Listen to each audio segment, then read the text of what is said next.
Análisis, política, globalidad y opinión. Esto es Contraeditorial. Saludos muy especiales a todos los seguidores de la revista Contraportada. Hoy, inevitablemente, tenemos que seguir hablando del acontecimiento Trump, figura que ha logrado cambiar no solo una época, sino también ha logrado sacudir los cimientos de la economía mundial. Empecemos diciendo que Trump no es un economista y no tiene la visión de un economista. Trump es un excelente negociador que ha trasladado sus dotes de negociador a la economía mundial, a la política global y, sobre todo, al cubrimiento de un nuevo modelo económico. Él se enfrenta a lo que se llamó el woke, que es toda la política que dirigieron Obama, los Clinton, los Bush, Biden, y que seguramente hubiera tenido continuidad con Kamala Harris. Él se enfrenta de una manera radical, a cambiar no solo el modelo de política exterior que era basado en la guerra entre Occidente y el Euroasia, y hasta ahora, aunque no haya resultado el proceso de paz en una firma y en un acuerdo estratégico, por lo menos queda planteado que hay una paz que está negociándose. Obviamente, aquí en este asunto, Trump no es quien dicta el acontecer. Quien está dictando el acontecer es Putin, porque Putin está enfrentando una guerra que va ganando, que está logrando su objetivo, que era desarmar estratégicamente al adversario, y en este caso es Ucrania. Y una Ucrania que persiste en guerrear, que persiste en la política Biden, acompañada y envalentonada con el apoyo de la Unión Europea, de la OTAN, y con la anuencia implícita de Trump, que no acaba por definir frente a esto si sigue apoyando a Ucrania de una manera velada o si definitivamente le quita del todo las colaboraciones, se aparta de las políticas OTAN o recoge la OTAN a partir de ellos mismos. Esto está por definirse. Pero igual, esto se silenció, la guerra se silenció, pero esto es temporal, porque este vendaval que desata Trump ha silenciado lo que pasa también en Gaza. Israel sigue rompiendo los acuerdos, sigue bombardeando a discreción de lo que ellos consideran que es importante para ellos en términos de la guerra, que no es una guerra, esto es un genocidio. Esto más de lo mismo, o sea que hay dos cosas que están latentes, que es el conflicto en Rusia-Ucrania, OTAN, y en el fondo Estados Unidos, y Israel, y los Gaza aquí es el genocidio que pasa en tierra de Gaza. Ocupémonos entonces del fenómeno que acaba de desatar Trump. Hay dos cosas que son las leyes que han movido la economía durante los últimos 40, 50 años, después de la finalizada la Segunda Guerra Mundial. Y es un mundo en el que se desarrolla una tesis fundamental que es la acumulación del capital, sobre todo el capital financiero. Estas son prácticas de mercado del modelo de producción capitalista en el cual todo lo que se mueva, que sea convertible en valores de cambio, que sean además de valores de uso, valores de cambio, que sean intercambiables una cosa por otra y que sean monetarizables, y que son las mercancías. Entonces todo se convierte en mercancías. La mercancía es el objeto y sujeto activo del modelo de producción, circulación, cambio y consumo del modelo capitalista. Entonces, la mercancía tiene una connotación que es tener un equivalente general, que es el dinero. Dinero que cuando es en grandes proporciones y sumas acumuladas, se convierte en capital. Esta es, a grosso modo, la dinámica del modo de producción capitalista. Es decir, es un modelo donde las mercancías sufren un proceso de producción, circulación, cambio y consumo. Y la mercancía, que es monetarizable, que se vuelve dinero, se convierte a la larga también en desarrollo del capital. Y el capital es la forma superior de acumulación del capital financiero. Pero en los últimos 30 años, después de las innovaciones que trajo la guerra, en la Segunda Guerra, las tecnologías se trasladaron a la producción, es decir, se convirtieron en parte fundamental de las fuerzas productivas. Aparte de tener la fuerza laboral, que es la fuerza de trabajo del hombre, que se ha ido convirtiendo en una fuerza más que física, se ha convertido en una fuerza del conocimiento, es el aporte que da el hombre o el proceso productivo al desarrollo del capital. Y las tecnologías que se han ido apoderando poco a poco del proceso productivo. Hoy las máquinas han sustituido mucho de la labor humana y lo vemos no solo en el proceso de producción de máquinas que producen otras máquinas, sino que estas máquinas son inteligentes para producir otros medios de producción. Entonces la inteligencia artificial se ha metido como un Internet de las cosas. Hoy las cosas tienen vida propia, las cosas pueden moverse autónomamente, se pueden programar para que se muevan en tal o cual sentido, desde un chip que maneja unas cortinas que se pueden abrir o cerrar, o de un chip que maneja cómo prender o apagar una estufa, o que permite que un agua circule en el lavamanos o en el lavaplatos, etc. Estamos llegando al Internet de las cosas cada día de una manera más extensiva y más cualitativa. Entonces, esto es lo que ha permitido que las multinacionales y las transnacionales muevan no solo capitales financieros, sino muevan conocimiento. ¿Qué es conocimiento? Medios de producción que sirven para aumentar el proceso productivo. Por consiguiente, este proceso de acumulación de mercancías es mucho más extensivo, mucho más cualitativo y llega de una manera mucho más global. Entonces, este mercado global que tanto deseó y por el que luchó Estados Unidos, hoy se vino a pique. Primero, con el conflicto Ucrania-Rusia. Ahí empieza la economía global a desglobalizarse, a volverse una economía planetaria regional.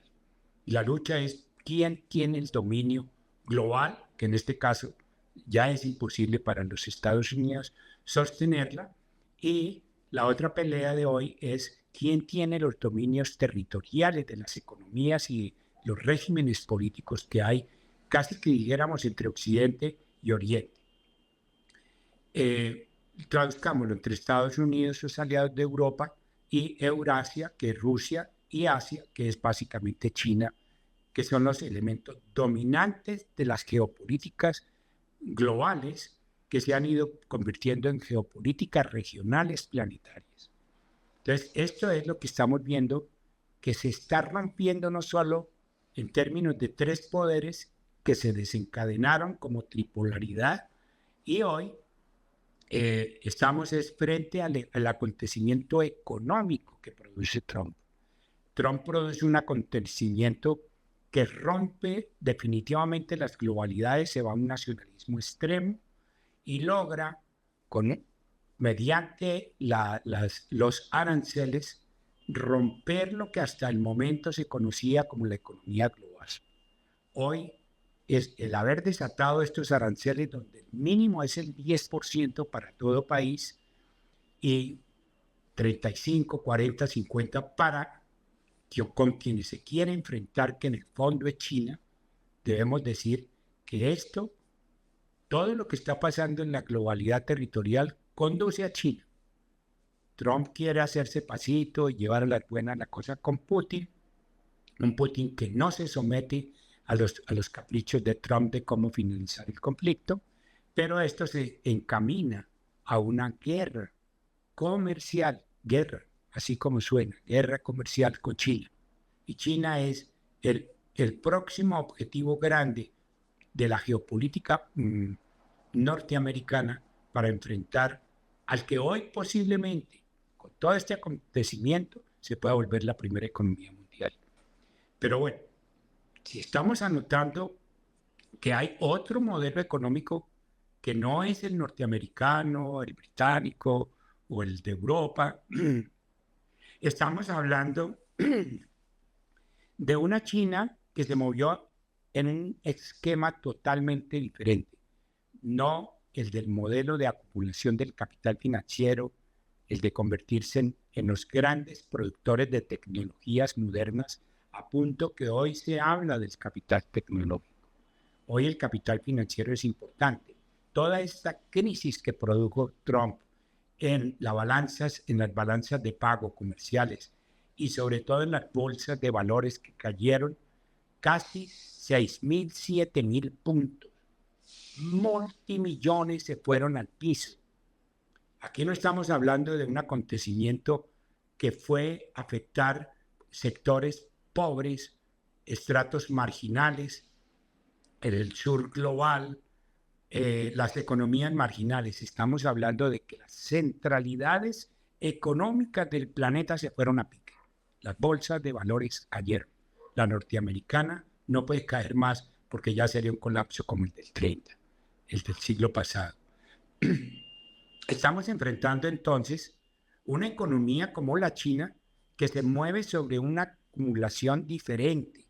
Las dos son economías de mercado global que mueven el mismo modelo de producción, circulación, cambio y consumo, pero los chinos han logrado una cosa: ser la fábrica del mundo, autonomizarse de las economías occidentales, particularmente la norteamericana, y mover una ley que para ellos ha funcionado.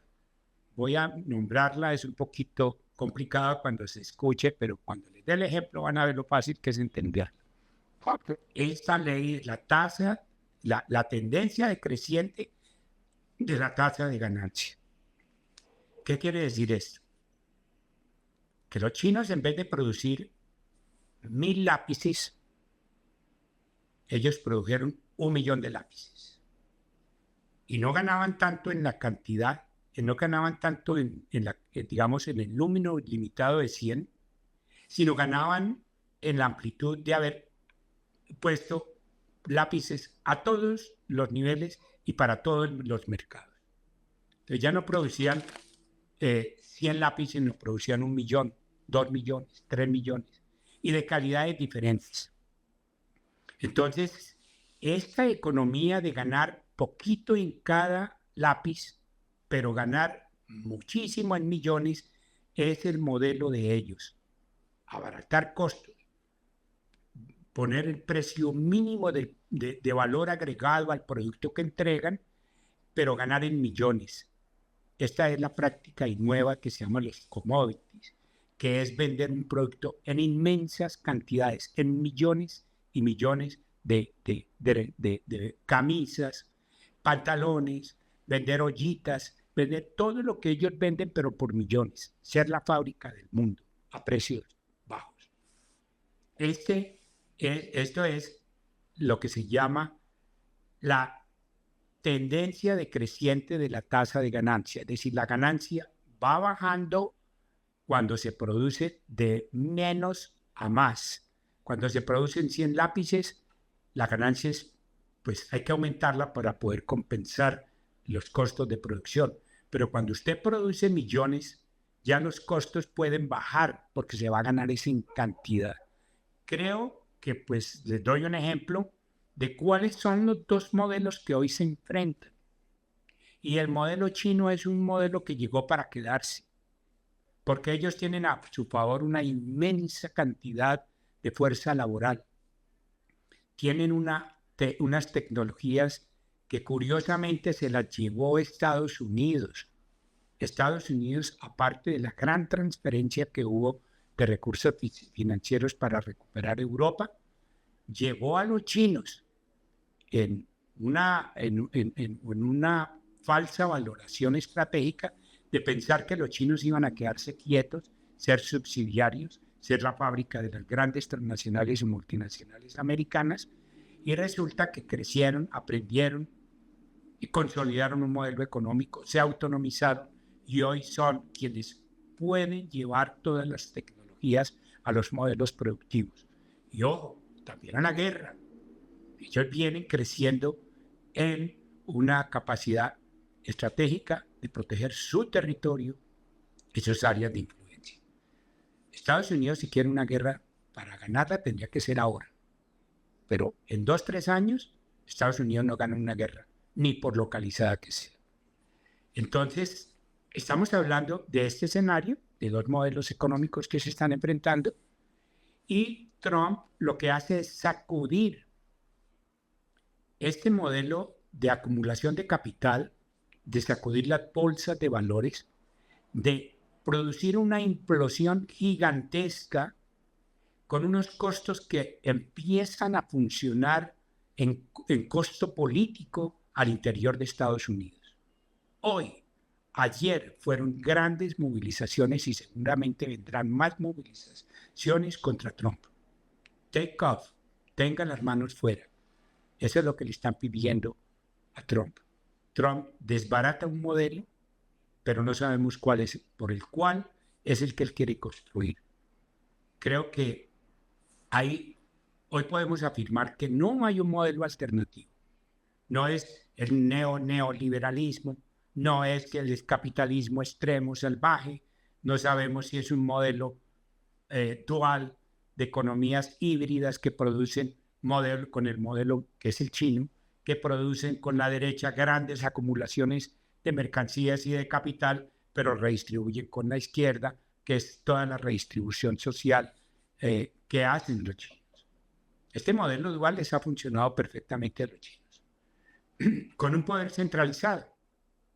Un partido que maneja el ejército, las organizaciones de masas, el Estado mismo, que maneja las relaciones internacionales, que tiene un presidente o un primer ministro, como lo quieran llamar, secretario general de partido, que es el amo y dueño absoluto de los poderes. Esto es lo deseado por Trump. Trump habla de tercer gobierno. Quisiera llegar para quedarse indefinidamente, ser un poder omnímodo. Hoy está gobernando por decreto, pero ya vendrán las repercusiones de esto dentro del Congreso. Los demócratas quedaron derrotados, pero no extinguidos. Y las dinámicas de partidos allí son bastante fuertes. Es decir, la oposición que va a ser el Partido Demócrata se viene. Ahora, el Partido Demócrata pierde sobre unas políticas que fueron nefastas para ellos. Patrocinar una guerra que podía llegar a una tercera guerra mundial. Trump al menos amarra esto, amarra los vientos de guerra que venían soplando. Pero los amarra de un mástil donde él no es el que controla es Putin. Entonces, tenemos que ver qué pasa en este sentido. Pero esto que acaba de desatar no es algo que ha pasado. Esto va a tener toda una serie de consecuencias que hoy hice este podcast hasta última hora porque quería ver cuál era el resultado de efecto inmediato, pero vendrán efectos mayores. China ya contestó y tiene con qué hacer una guerra de aranceles. El mundo le está contestando igualmente. La gente no va a aceptar pasivamente ver que un modelo se descompone sin saber para dónde va. El mico no se suelta de una liana hasta que no tiene agarrada la siguiente. Este fue el éxito de Tarzán, no soltarse de la liana hasta que no tenía la otra. Pero en el modelo Trump no sabemos cuál es. Tendremos que descubrirlo. Desde Contraportada hemos hecho un esfuerzo muy grande por hacer seguimiento de las políticas Trump para no caer en procesos ideológicos y en falsas lecturas. Hemos venido planteando eso, de que los aranceles se venían, de que había unas políticas de tripolaridad, que Trump había aceptado estas políticas, que quería más era una guerra financiera que desata la guerra de aranceles que van a costarle al pueblo norteamericano altísimos costos. Ya los están pagando los multimillonarios, las multinacionales y las transnacionales. Entonces, si él quería recuperar vía aranceles capitales para poderse financiar, un Estado desfinanciado por las guerras, por los malos manejos, pues le está saliendo el tiro por la culata.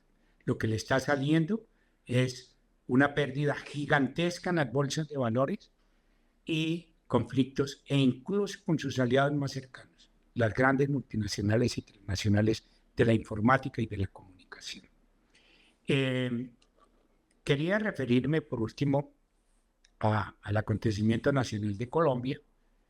Creo que ya quedamos, digamos, vislumbrados en el panorama que se viene.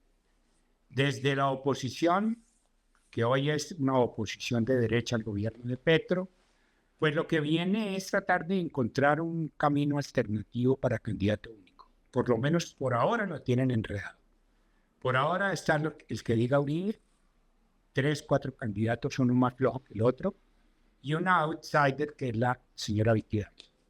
Vicky Dávila no pega en el papel, aunque la quieran mostrar como una persona que está digamos, haciendo registro en las estadísticas, no acaba de pegar.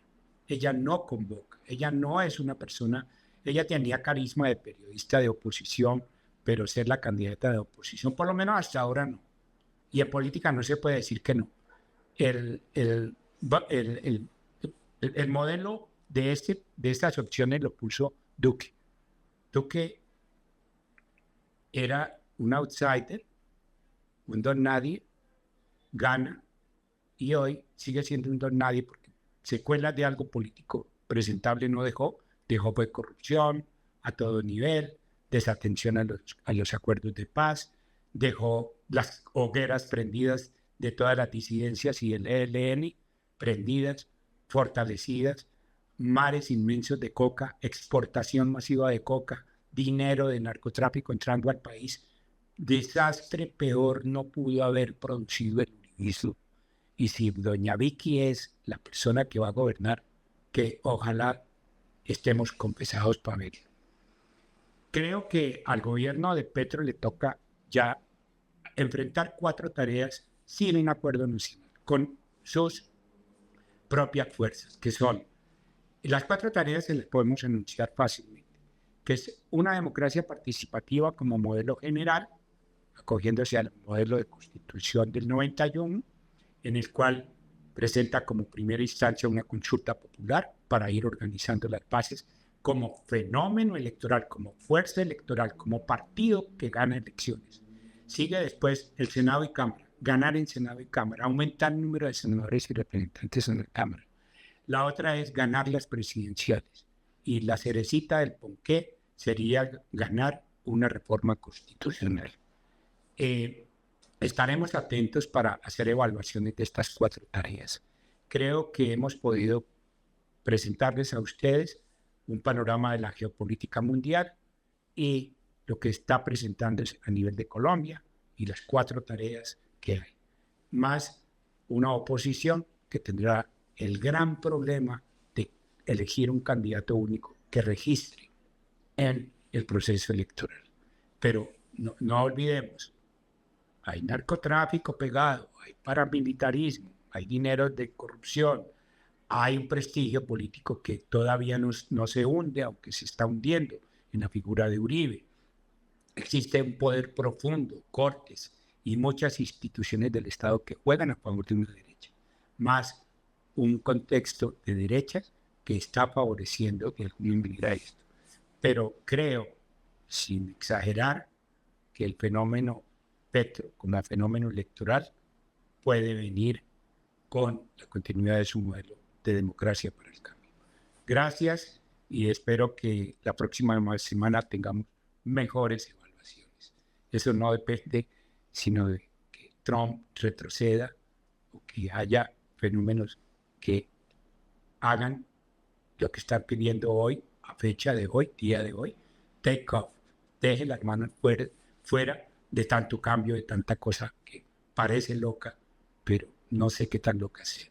Saludos y esperamos que nos acompañen, que reproduzcan este portal, esta revista, y esperamos que sea de su aporte. Saludos muy especiales.